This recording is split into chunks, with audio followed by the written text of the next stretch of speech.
Okay, we look at the second point about Proverbs, which is raising the question about borrowedness. All right. Uh, so there's a lot of scholars in the Old Testament, Proverbs, and what they have done is they have pointed to us the similarities of the Proverbs with the proverbial collections in the Egyptian culture, right? So the question is, hey, they're so similar. They're really, really so similar. All right, and then of course, those collections predate the time of our collection, right? So how to do, right? How to move forward. So Duval and Hayes have this to write. Indeed, the ancient Hebrews borrowed many of the individual proverbs from the wisdom literature of their neighbors. Nevertheless, the book of Proverbs subordinates all this borrowed wisdom to faith in God. So it's kind of like taking what was in the culture surrounding, because this is kind of common humanity, right? It does affect all of society, and you have to remember also that in ancient society there's no such thing as atheism.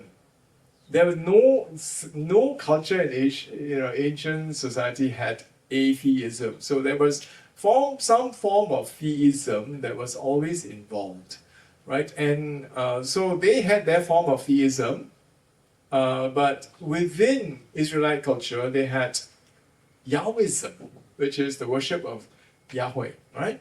So here we have, this is what they write. Yes, they did, but it is always grounded in faith in God. They then go on to quote Alan Ross in his commentary on the Proverbs. And Alan Ross has this to say, many specific emphases in Proverbs find parallels in the wisdom literature of the ancient Near East. So, just by what the scholars are writing already, that there's a general acknowledgement of borrowing from ancient Near Eastern culture. But even though the collection shares some of the same interests, the biblical material is unique in its prerequisite of a personal faith in a personal God. To the Hebrews, the success of wisdom did not simply require a compliance of wise instruction, but in this trust in this reverence for, this submission to the Lord, who created everything and governs both the worlds of nature and human history. Any ancient wisdom used by the Hebrews had to harmonize with their religious worldview, and any ancient wisdom used in this collection took on greater significance when subordinated to true faith. Now, the final thing I want to say about the Proverbs is about their formative function, which is the third point, the formative function of Proverbs. Now, we see this very, very clearly in the beginning of Proverbs. So, beginning of Proverbs is what we call, is like your agenda, right?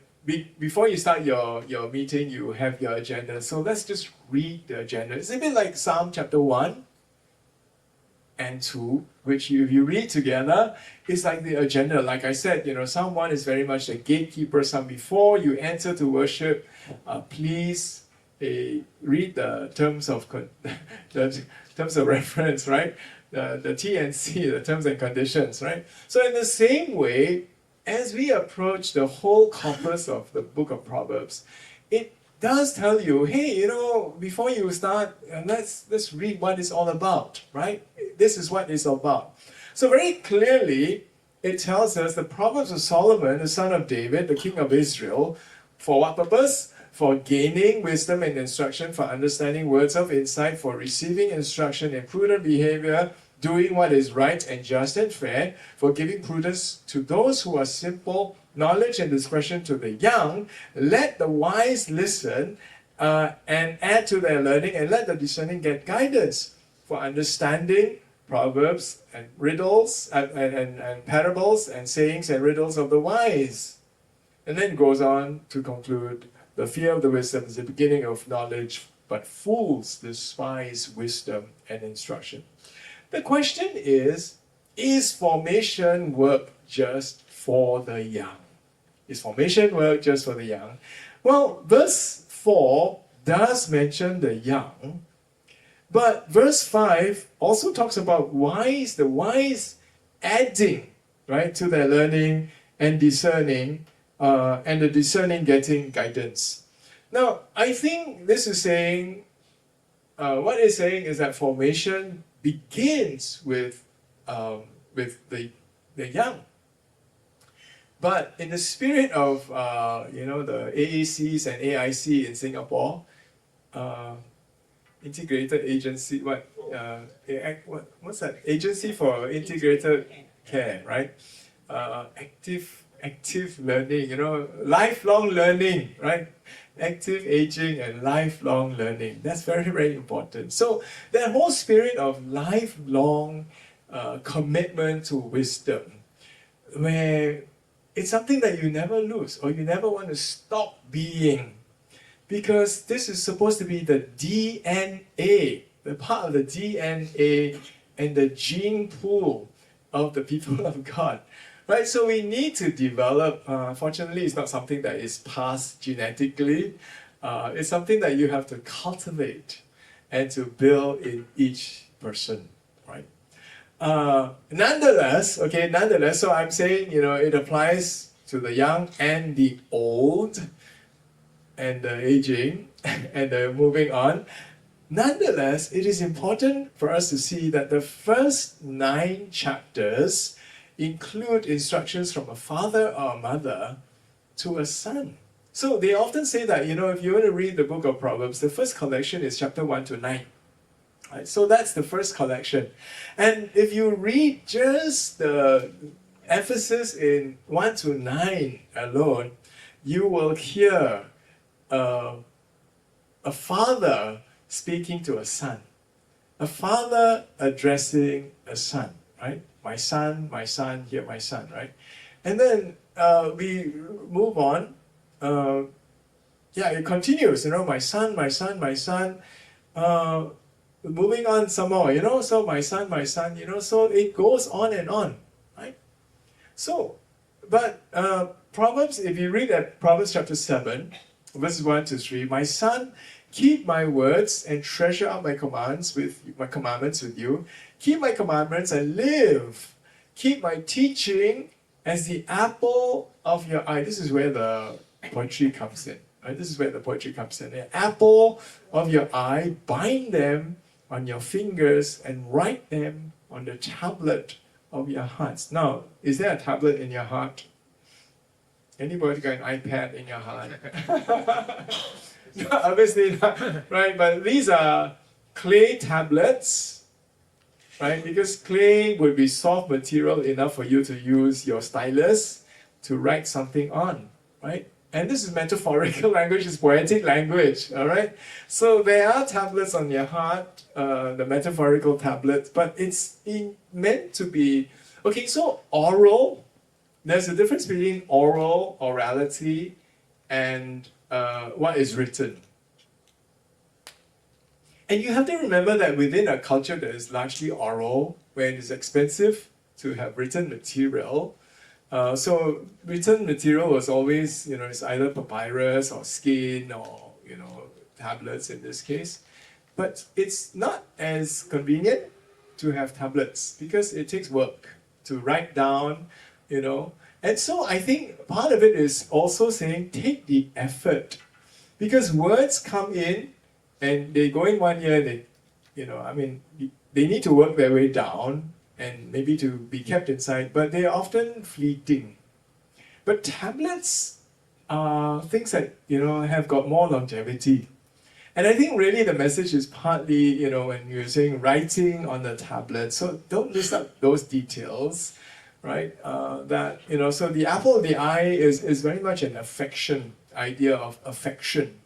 But beyond just the affection, you're supposed to bind it on your fingers. I'm not quite sure what binding on your fingers mean. I haven't really explored that. But certainly the idea of writing down on the tablets of your heart, does communicate the idea of a bit more permanence. Okay, a bit more permanence.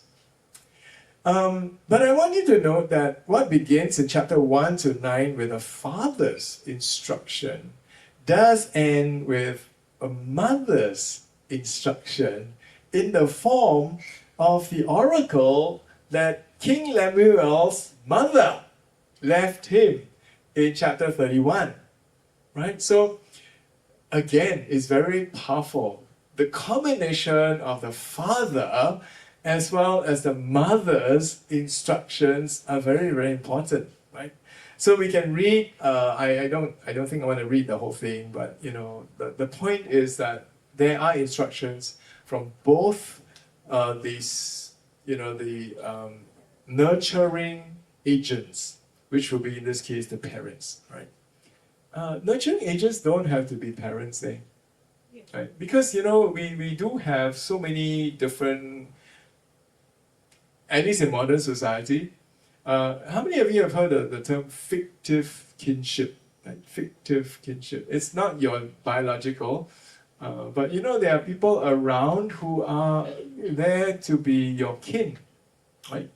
And even more so, interestingly, I was just talking to a sociologist and his RA, research assistant, and they were telling me about this phenomenon of kinlessness in Singapore. It's a growing trend of kinlessness. Because you know why? The younger people, they want to be poor parents, but they don't have kids, right? And that's a bit of a trend. And there are consequences, Actually, wisdom also dictates that we think about this whole phenomenon of kinlessness and the choices that we make. Because at the end of the day, I'm really looking at it right now, like seniors dying alone, all that kind of thing. So from the angle of perspective, you extend yourself a couple of years in the future. So, those of you who are parents with kids, adult children who are not having children, don't go back and be the law and the prophet to them. Okay, be the wisdom literature if you want to communicate with them. All right, think about the consequences. There are consequences of being pure poor parents, and just that whole concept of kinlessness, which will ripen. The fruit of it will ripen in 30 years or 40 years down the line. Okay, so I'm sorry to make it sound so pragmatic, so romantic. at the end of the time, I'm going to be talking about romantic love and how it doesn't involve children at all. But part of me is also saying, wisdom also does commend the value of having a lot of children, right? Okay. I'm not trying. Okay, PAP did not pay me to say this. I'm not trying to solve a national issue or a national problem, but just think about it, Okay, right. So, where am I? Yeah. So I'm talking about the mother's counsel, the father and the mother's counsel. In fact, the book of the book of Proverbs shows where my mind is. Nowhere. The book of Proverbs ends with the ideal fruit of wisdom education, which is a picture of personification, a product, as well as a propagator of wisdom. Right? And maybe part of my reflection is Proverbs chapter 31, the picture of the ideal woman, is that really a standard that individual women ought to be aiming at? Or is it really a summary of the message of the book of Proverbs? And a message meaning is a metaphor that is meant for the whole of the people of God to aim at. And I struggle with this because, very often, we have all these women's classes and, this is the woman that you're supposed to be, blah, blah, blah, It's like Superwoman, right? Are you meant to be Superwoman? And then if you fail, how? what does that do to you in terms of your self-worth and other people's view of you? You are not the Proverbs 31 woman, so they use in a prophetic legal sense, they're using that at you. But the question is it really a culmination of the wisdom message which is personified in a woman? Could have been a man, okay, but it's a woman. Because there are attributes inside which are commendable. Or is it the individual woman? Okay, I'm not giving you an answer. Just go back and think about it, okay? In the spirit of, I'm sowing a seed for you to think, right? Remember, wisdom is about thinking. You think about it and you figure that out for yourself. Okay, so I'm saying that the book of Proverbs ends with the ideal fruit of wisdom education. And it is the personification, a picture of personification, a product as well as a propagator of wisdom.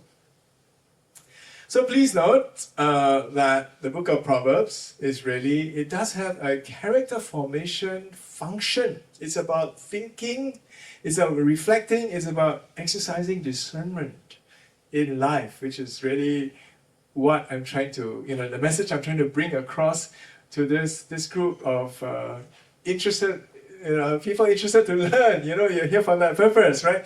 Life is going to throw you many curveballs, and there's not going to be model standard answers.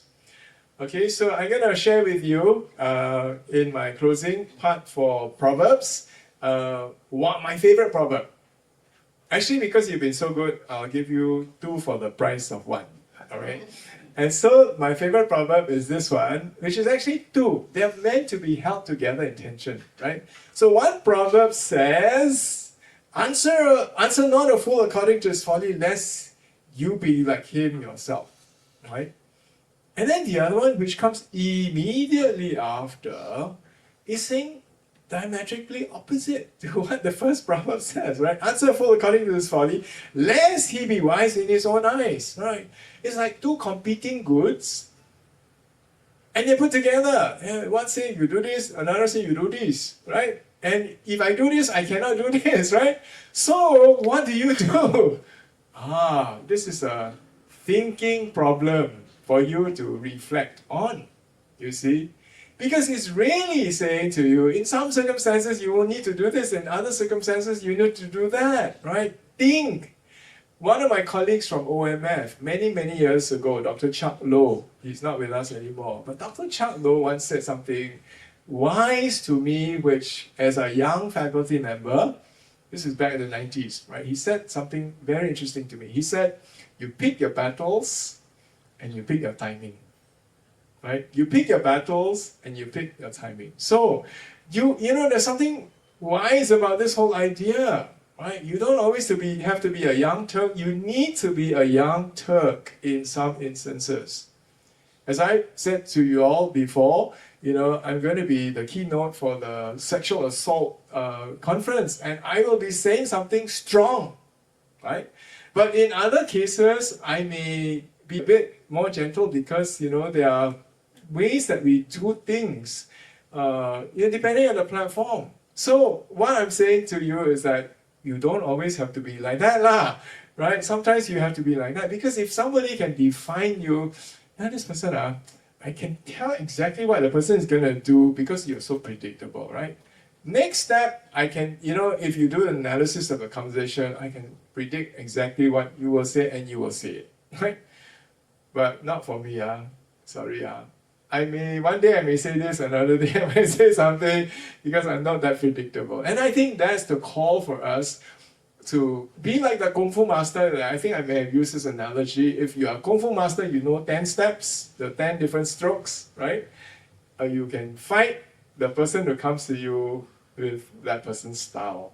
Not always limited to the style that you know, but you can kind of match the situation with whatever is thrown at you.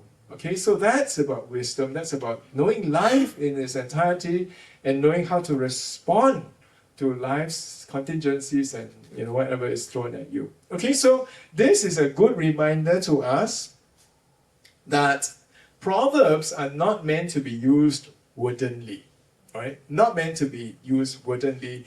The whole purpose of it is to force you to think, not simplistically, but to think with wisdom, right? And that's really the message that Proverbs really tries to bring for us. Okay, we move on to Job and Ecclesiastes. I'm really rushing through very fast. Do we have time for another break? We do. Right. Maybe I do something with you since I got your attention. Can you put up your, I gotta put down my mic in a moment, but I want you to can you just put your hands free, right, and clasp your hands together. Okay, clasp your hands together. So the question is, which thumb is over which thumb? Okay, how many of you left thumb is over your right thumb? Left thumb, you can undo that. Okay, and how many of you are right thumb over? Okay, now I want you to do exactly the same thing, but this time, if your left was over, now you put your right over. Okay, we do that now. Okay, do that. Okay, now that may not be the most natural thing for you, because now you're conscious, it may be quite difficult sometimes, but even if it's awkward, you can do it consciously, right? But if I did the exercise again, and I just asked you to do it without me telling you, just do it, you would just go back to your old original, right? Because it's an intuition, right? It's an intuition, it's a disposition. And that's what it is, all right? How we communicate with each other, how we think, is all like that one. It's all a disposition kind of thing. It's an auto, you don't think. But wisdom is forcing you to think. You get what I'm trying to say? Wisdom is trying to get you out of your disposition and your habits. Sometimes, because those habits are not life-giving. Not just to yourself, but to the people around you. Right? That's why, if you really want to talk about formation is really requires effort. Right? It requires effort. Don't ever go into a formation thing and just think that, 6 weeks program, I'm a disciple of Jesus Christ already, right? I've done a discipleship class, I'm a disciple of Jesus. It is a lifelong habit forming, sort of a commitment. Okay, and wisdom is the place for me to say these things, because wisdom is about something that you want to grow in your heart, not in your head. Right? And it's something that for lifetime, you want to work at it all the time. Whether it's how you use your speech, how you think about yourself or other people, etc. Right? It's really about recreating the paths inside yourself. Okay? So this one, again, not planned, so it comes at no extra charge. Yeah, but that's what I like to do. Okay, we're moving on to talk about Ecclesiastes and Job and Ecclesiastes. So we'll put them together. And we'll put them together by using the thoughts of Chris Wright in his book, How to Read the Bible for All It's Worth. Now, in that section where he writes about wisdom asking the tough questions, he framed the relationship between the book of Proverbs and Job and Ecclesiastes as though it's a conversation, right? As if it's a conversation between the books. And the conversation goes like this, right? So Proverbs says, here are the guidelines for life. Follow them and your life will be long and happy. Amen? It's okay to say amen. It's okay. Sometimes I trick y'all, right? And you're not supposed to say amen, but you say amen, right? Then I correct y'all. But this one is okay, right? But Job and Ecclesiastes, they say, we did, right? We did. And it isn't. It isn't, right? Reality kicks in. And reality, that's the thing I love about the book of Job and Ecclesiastes, because they capture for us so well the substance of life, right? The substance of life, the reality, the granular reality, points of life, right? And I really love that because it grounds our humanity. It grounds understanding of life in the reality of humanity in everyday living. Okay, we did, and it isn't. Right? Maybe I should have said it that way.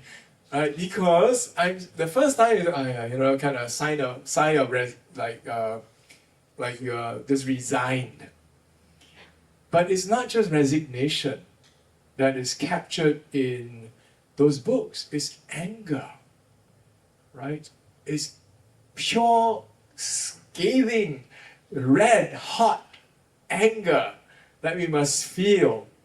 And the Proverbs, in a cool, calm way, says, nevertheless, we're not trying to bury our head under the sand. We're not trying to do that at all, right?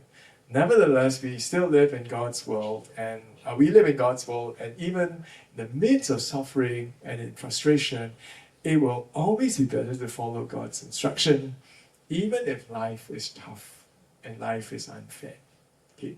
Now, Chris Wright goes on to describe the heart of each of the two wisdom books on Job. He writes this, sorry it's a bit small.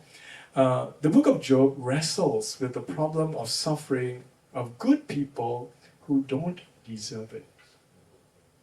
It is a brilliantly written drama in which we see a man who is as righteous can be, but who suffers the worst that can be imagined. And the speeches of his friends explore all the possible reasons for his suffering, especially the theological reason that he must be suffering because you are sinful. There's some hidden sin in your heart. That's why you are suffering. God's punishing you, right? But they're completely wrong, right? They are completely wrong. We know it, God knows it, and Job knows it, but they don't. And they're making certain assumptions. And still he suffers, and the worst of it is not just his suffering, but the silence of the one that he trusts, the one that he has thrown his whole life on, right? God is silent. Job cannot get through to God in order to state his case and be vindicated. And in the end, when God speaks, God does not answer the problem of suffering. Rather, God restores his relationship with Job, and in effect, he asks him to trust the God who is greater than we can ever imagine or begin to imagine. The God who ultimately controls the very forces of evil that we don't understand. So essentially, that's kind of like a plot, very brief summary of what Job is all about. On Ecclesiastes, running very fast forward, this is what Chris Wright writes. The book of Ecclesiastes wrestles with the problem of how futile life seems. He knows that life is full of good things, food and drink and work and marriage and family and so on. And I really love that affirmation. You do find that. But that these things are gifts from God. And that these things are gifts from God and we should enjoy. But so often, even the best things in life end up destroyed and wasted or going to the wrong people. There's something about inheritance in the book of Job. In the book of Ecclesiastes that is a bit disturbing. All the work that you do, it goes to the next generation and is squandered away. It's really that kind of thing, right? Incidentally, I have friends, so I used to go to a friend who's kind of financial advisor, helping me to manage my money and all that. The millions of dollars that I have. No, it was only like 100K or something like that in 2 branches. Anyways, I used to sit down with him, and in some of these are old classmates, an old classmate, and he would tell me interesting things about his high net worth investors, right, and how they are spending or they are bequeathing the money not to their children, but to causes because they are a bit frustrated with the next, their children, how they're behaving, and then, okay, they've already given them enough, but, all this excess, we want to give to causes. I have another group of people, you know what they're saying to me? I'm going on a skiing holiday. You know what skiing holiday is? Spend kids' inheritance. They are going on skiing holiday. Why?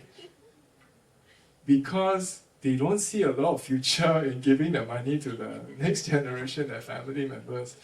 Okay lah, I mean, these are all our old people challenges and our old people conversations, But my point is that I think the wisdom of the, why am I saying this? I don't know. I'm talking about, what am I talking about?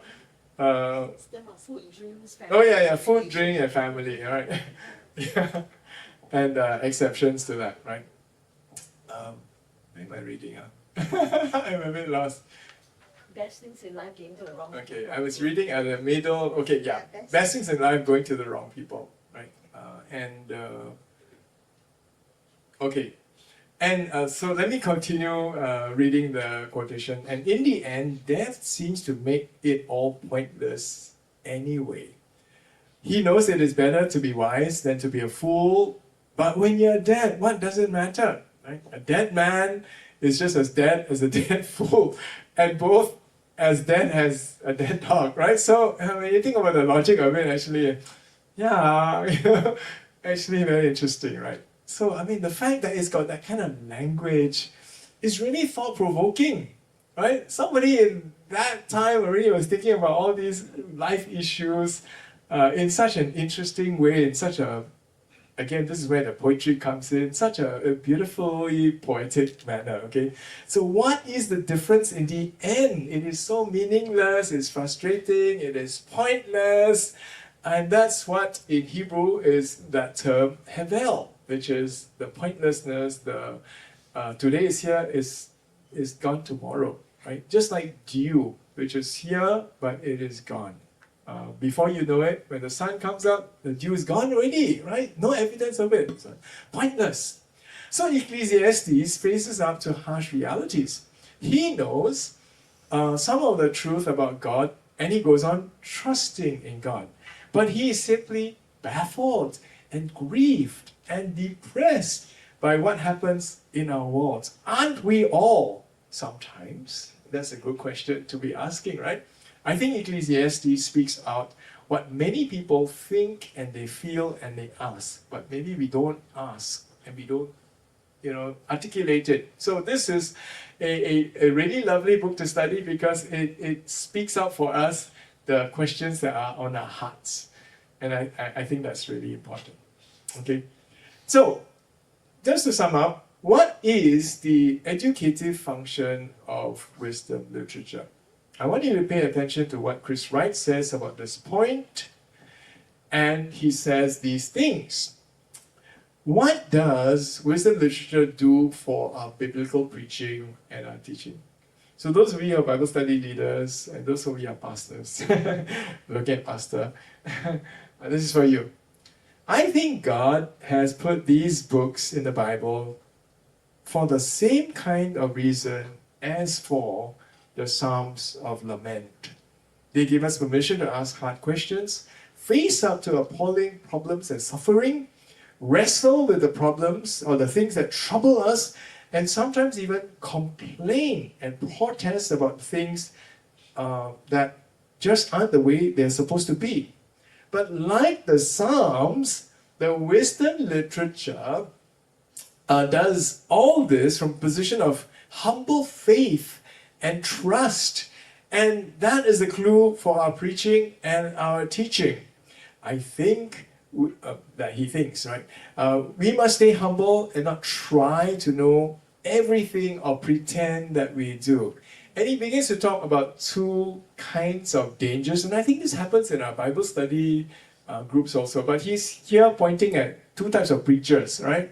The sort of preacher that is very dogmatic. That's the first one, the very dogmatic pastor or preacher They must seem, or even Bible study leaders sometimes, they must be seen to have all the right answers to all the questions, every question. Whenever the pastor says, or whatever the pastor say must be the final truth on everything, right? And he goes on to say, I hope you're not tempted to be like that, but you probably know some pastors or some preachers who are, or some teachers who are, they can explain everything and insist that the interpretation must be accepted.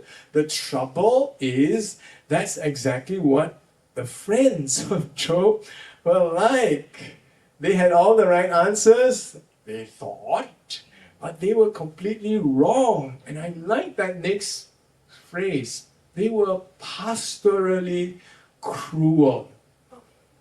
Pastorally cruel. So people who come in the name of right theology and right thinking, but are pastorally cruel, that's really sad.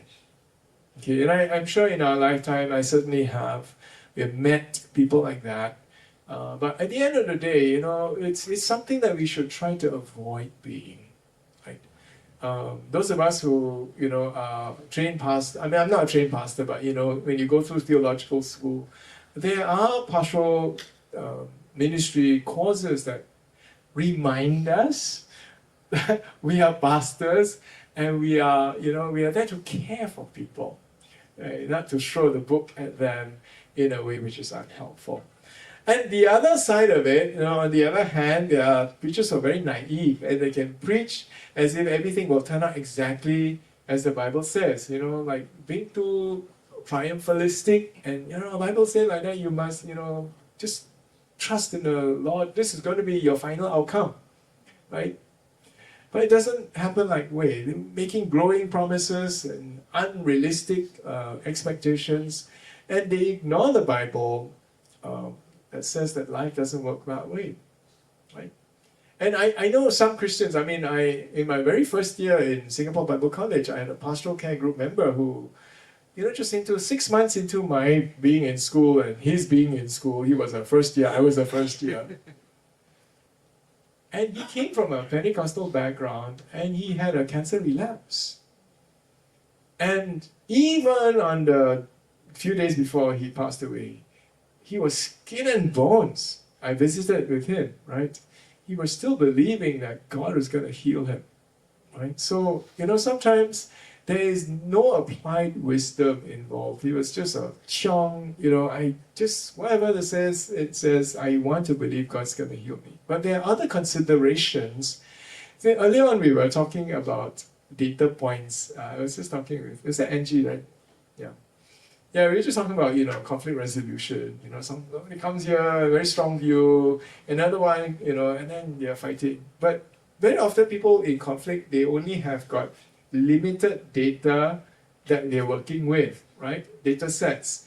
But if you look at the whole, there's so much more that they need to look. Maybe later on I can show you one very, very helpful diagram to help you understand that.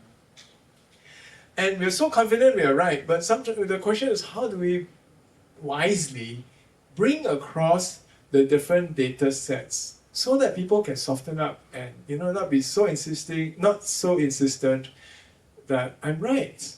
And in our case, we are thinking we are right because God's word says it, right? But there are other considerations that we need to reflect on. So handling scriptures wisely, not just taking one thing out of its context because we really want to claim it.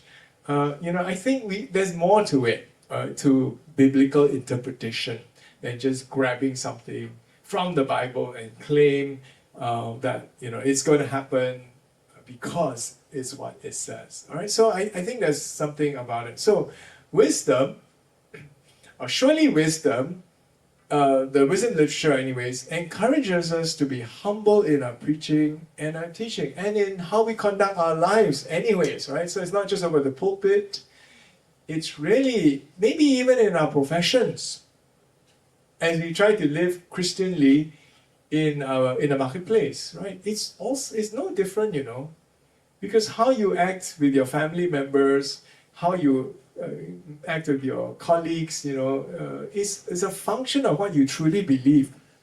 And if you have that kind of posture towards scripture, to push something through, sometimes it's not wise. Okay, it's not wise. So, wisdom literature encourages us to be humble in how we live our lives, either through the pulpit or elsewhere.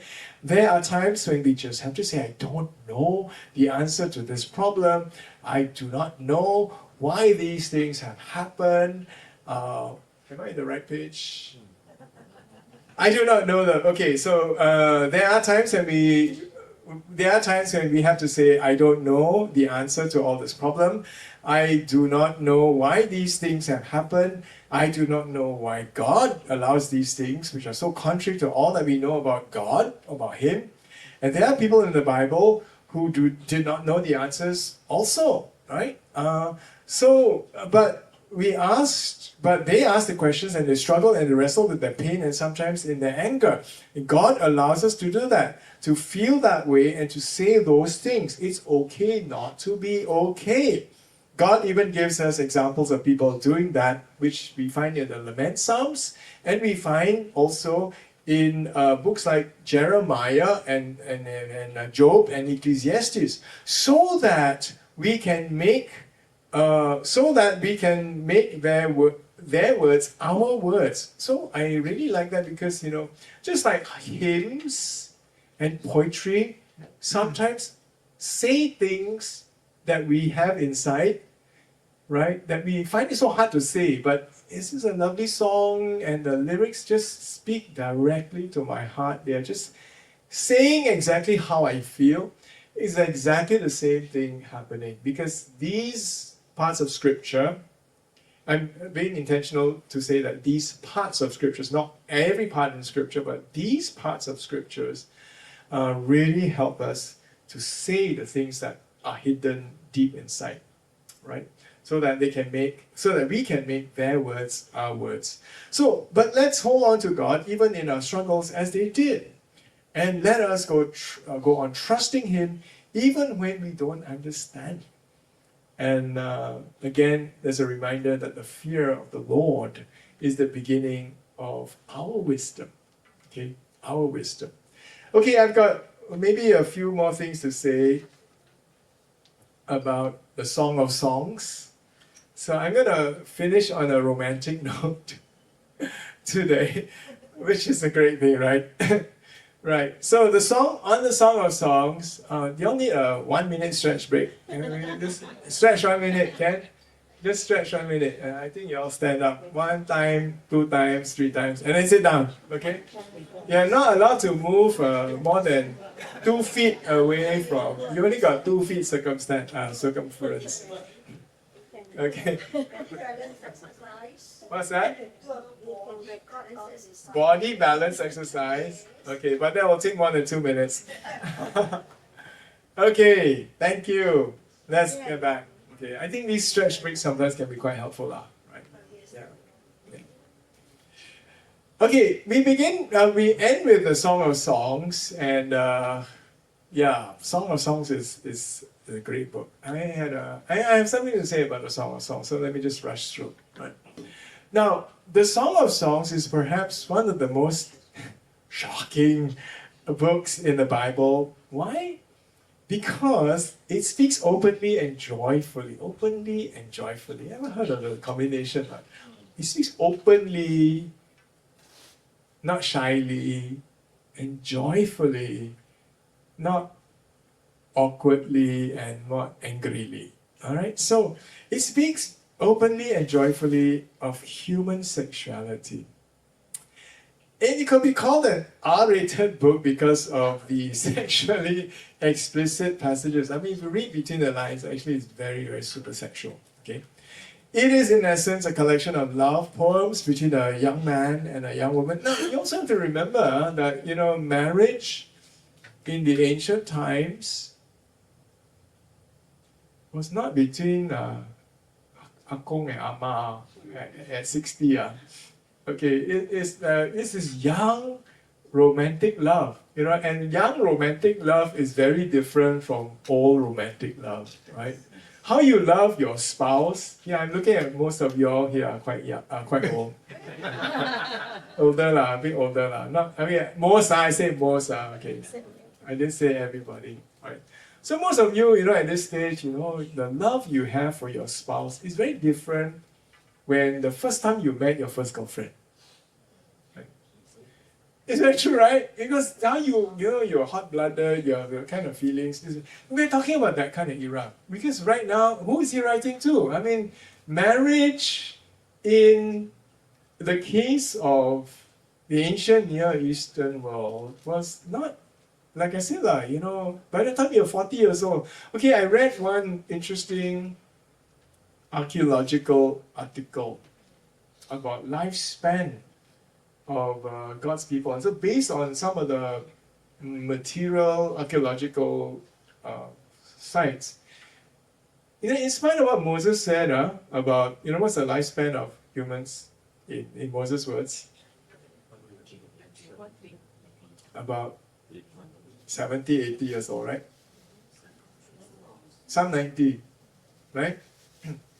So about that, you say, why quite old, right? Because, nowadays we are talking about people going to 100 years old, getting more common in Singapore, right? But what's the average mortality? 80 Okay, so you know that figure, right? So, but interestingly, the piece of the article I read, I think it says like 40 years old, a lot of them are dead already. They were examining the mass graves and they found that a lot of the people died by 40, right? So if 40 years old is considered old, then what are we talking about here? In terms of marriage. Okay, when I got married, I was 26. My wife was 24, right? At that point of time, we were spot on national average because, that was the stats. Now it's a bit different. Okay, can you imagine, how about these people, when we are talking about these people getting married in the book of Ecclesiastes? What sort of age group are you, can you imagine? Maybe in the teens even, right? Maybe even in their teens. And how do teens regard the person of the other sex, It's very different. Those of us who are a bit older, we've maybe forgotten romantic love already. But the sort of feelings, you must read those feelings into your reading of Song of Songs, okay? So, like I said, sexually explicit passages, it is a collection of love poems between a young man and a young woman who's called the Shulamite. And unlike Proverbs, the Song of Songs is organized into three logical sequences. Okay, so we have sequential units. So we have the courtship, we have the wedding, and the following life of love. Right? Now, in some sections, where am I? Oh, okay, right. In some sections, the man and the woman are describing their love for each other. In other sections, they are describing how beautiful or how handsome their mate is. And the woman who does most of the talking also describes the dream she has of a husband while he's away and shares how much she misses him. Now, think of this as teenage love diary. A young teenager love diary. Okay, in that spirit lah. Okay, not to say that the person who wrote it was a young teenager, who not even a female, because this book was probably written by a male, right? Yeah, so you have to make a distinction. It's kind of recorded, but in the style, in the spirit of, right? And the book is highly emotional and it's full of figurative imagery of the man and the woman. The book uses a wide range of colorful analogies to describe how wonderful, how they describe their wonderful mates and the wild and crazy love that they have for each other. So it's really encouraging in some senses to find that, hey, the Bible has this kind of literature inside, right?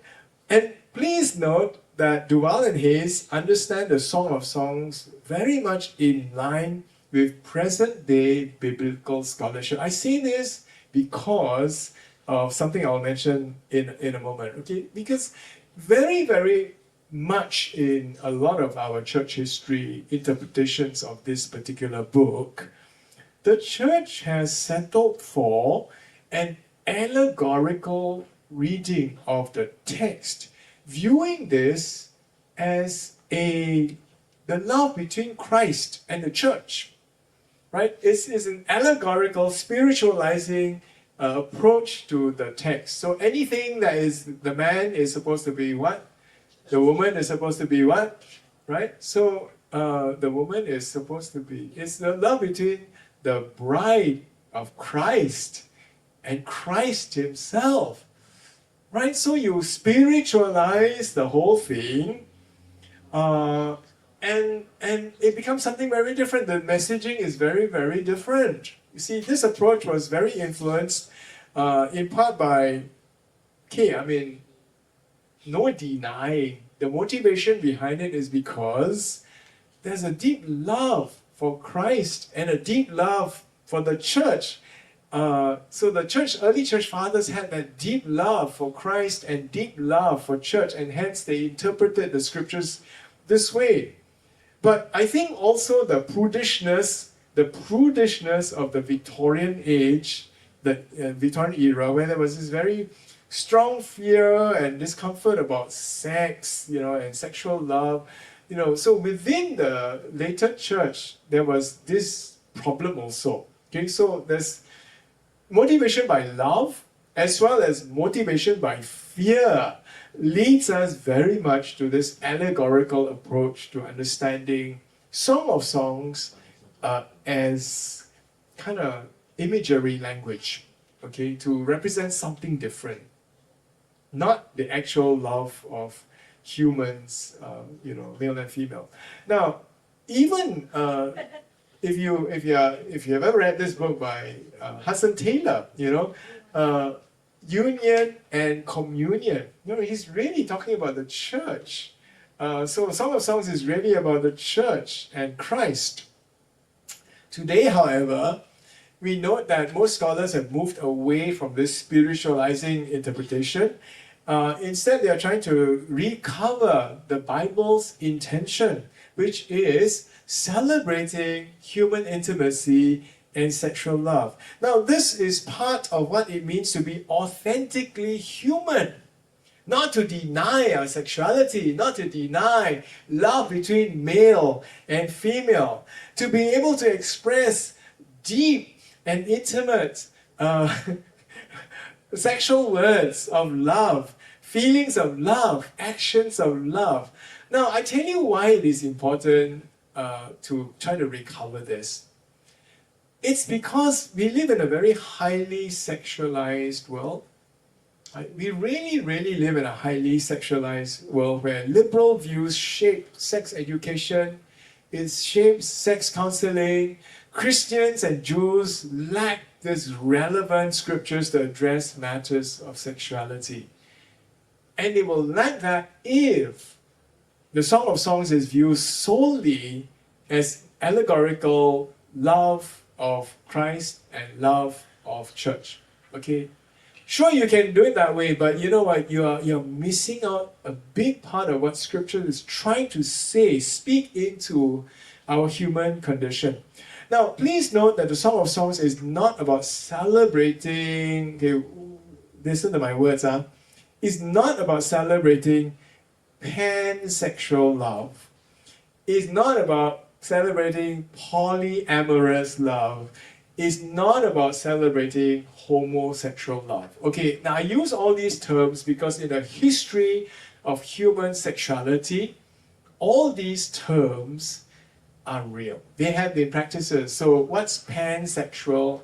You can be any sex anytime you want to be, right? You can, and you can operate in relation to whoever you want to operate with, in whatever sexual identity you want to hold on to for that moment.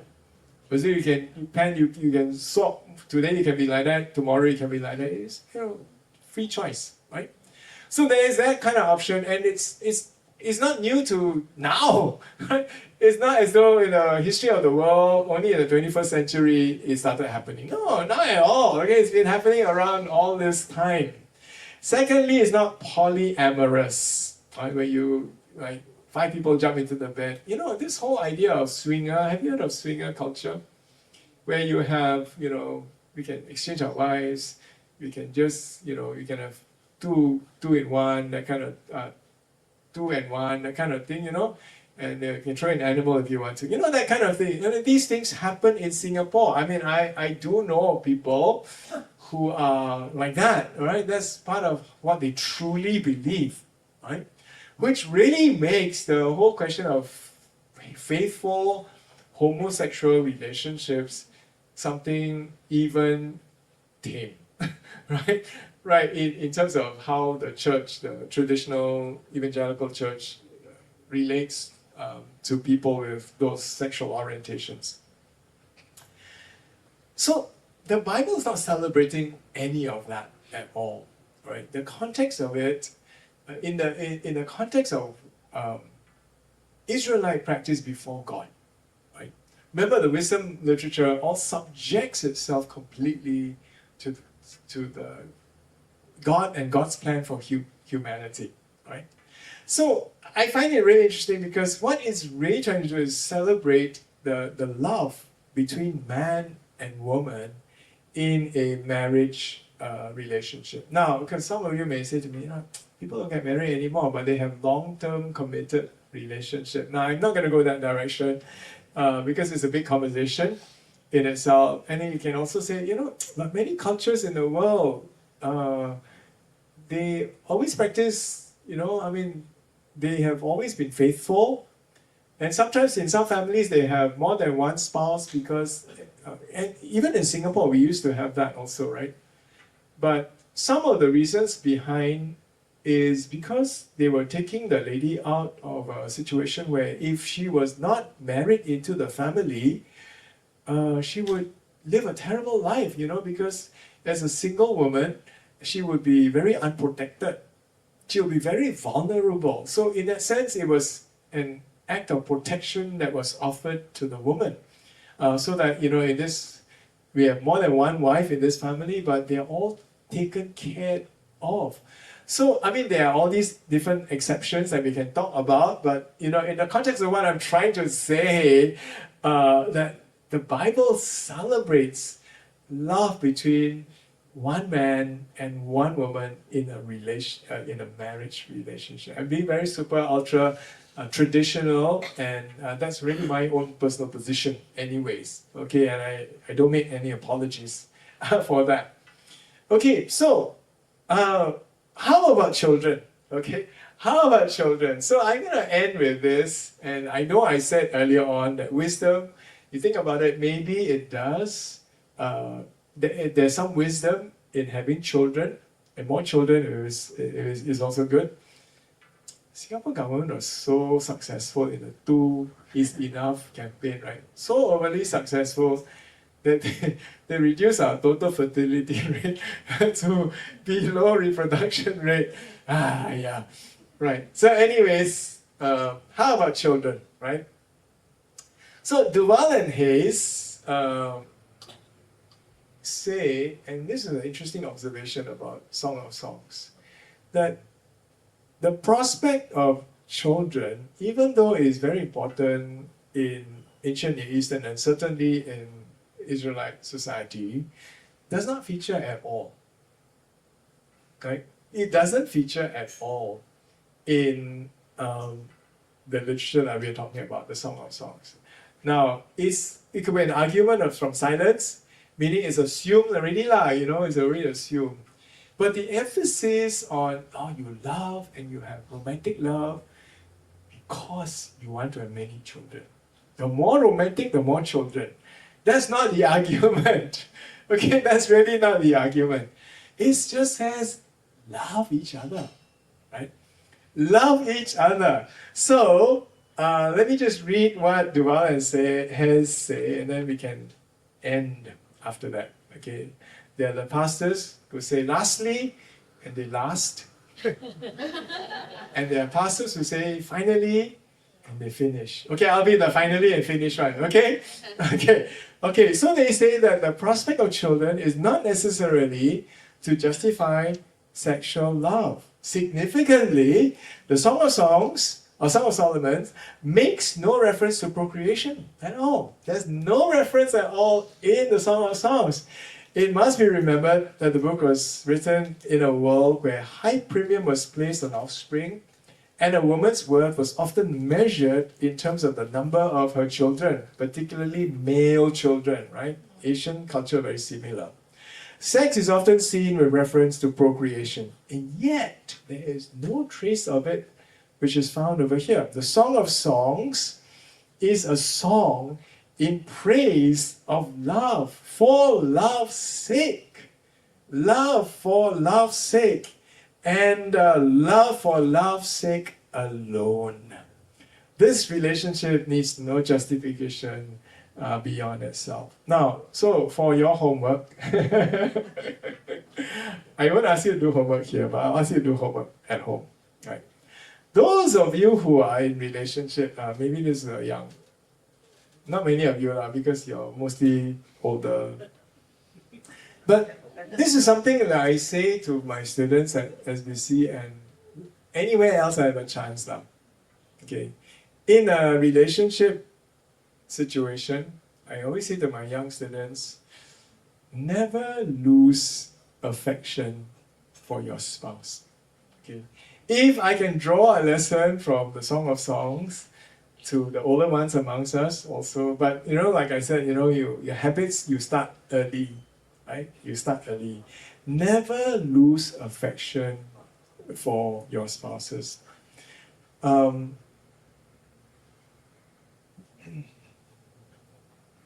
you express, so I was just making sense of my notes over here, how you express your affection to your spouse is really for you to work out. Right? So, I think many of you are familiar with the 5 languages of love. How we express the language of love to the person who's receiving as well as yourself could be very different. So understanding what works for the other person, right? Recently, I'm actually writing an article right now about another way of looking at love. And it will come up very soon now, but I'm still in the middle of writing it. But it's from a Russian sociologist whose name is Sorokin, right? Pitirim Sorokin. And he talks about the 5 different domains of love. And I'm working on that more in the context of seniors. But I'm really trying to help people to understand that love has got many dimensions and many facets. And we can love differently, practically, right? In a very practical sense. Through it all, because we can be so practical, the Fiddler on the Roof, if you remember, those of you who are old enough, the Fiddler on the Roof, where they love each other for so many years, and the guy, the fiddler, he posed the question to the wife, do you love me? As a song, right? Do you love me? Right? Right? And she responds, for how many years I've washed your clothes, and blah, blah, blah, And so the question is, this guy has come to a point where all the practical love that she's, so she's a very practical, hardworking woman, Of course she loves him, but she loves him in a way that maybe is a bit invisible to him, right? And maybe that's the core of some of our problems also, because we don't feel love. Even though so much love is thrown at us every day, but maybe in a way that we don't feel or recognize. I'm saying, and I say this to my students also, never lose the affection and never lose the power of expressing affection, however that is expressed. I mean, over the years, when we are young, it's very evident, we show in a particular way, so evident. Every time, carry my bag hold my hand right? You know how it is, right? And it's so evident, you feel it so strongly. But over the years, don't lose affection and don't lose the ability to give affection. On that high note, I'm finished. Okay, questions. Okay, question. Any question? It's not my fault. I very delay is all your questions, but I enjoy the questions. I do welcome that. Can I have a bit of a top up on my water? If somebody can help me. Sure. Yeah. The warm can. Yeah, I have a question on Song Solomon. The context is for married couples. What about singles? I mean, how can they apply this in their life? You know, that's a good question. Yeah. Oh, sorry, am I supposed to hold it? I need water before I answer.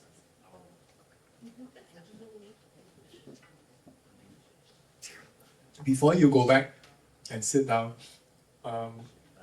I want to acknowledge that question because I'm very, very mindful of a whole bunch of faithful Christian seniors, and whatever age, you could be 20, you could be 75, right? There's a whole bunch of seniors, and that's a group that we ignore, and we don't have a lot of ministry to see. In fact, Richard, Benita is organizing something on seniors. Is that happened already, or I don't know? One of my colleagues, Benita, she's also very concerned about that, and together we journey on this singles ministry thing. So I do want to firstly acknowledge the what's behind the question, and I haven't really thought through it a lot. Yeah, I honestly have not thought through that question. That's why I asked you before you go and sit down. Can you share a little bit your own thoughts, or maybe you do have something that's helpful for all of us? Yeah. I'm happily married. Yay. Okay. But I think in my pursuit for this relationship, there are also times where the pastor always say there's a season of singlehood and everything, and also drawing the line we also don't know what the future is, right? What if one of us pass on first, Yeah. and then how are we going to deal with that singlehood from there on? So the question is, then the thing is, let's say I'm now what's that, widowed? I don't know. Am I a widow, or if let's say my a widower? Okay, sorry, I don't use this term. Yeah. So if I'm a widower, if I come upon Song of Songs, how do I read it, and do I skip the whole book because it's so painful for me, or what's any practical steps? Yeah, I wrestle a lot with the question of widowhood because that's another expression of singlehood, right? My wife and I, we always have a lot of conversations about this also. So the question is, who's going first? Have you ever thought about that? Right? Who's going first? Yeah. So I already told my wife, you will go first. Yeah, because for some reason, I had this thing in my spirit that told me that if anything, she will go first. So I gave her the assurance, I think you will go first, right? And I'm kind of living my life along those lines. But the question is not who's going first. The question is, how would a widow or widower read the Song of Songs? Okay. Now, before getting married and after getting married, I think it's very different. For me, if you put it in that way, it'll be easier for me to answer the question, right? So, as somebody who has lost a spouse and coming back to that, I would still thank the Lord for the many years of romantic love that I've given and that I've been given. And I would also look out beyond myself and look at different people who are in their different stages, and I would encourage them in one way or another through the scriptures. So it's not always what can I get out of it for myself in my case, but what can I get out of it so that I can be a blessing and encourager for other people? Okay, so so yesterday I at the St. Luke's Elder Care music workshop that I was running on community music, right? So I do an activity where everybody holds one note. I get everybody to hold one note.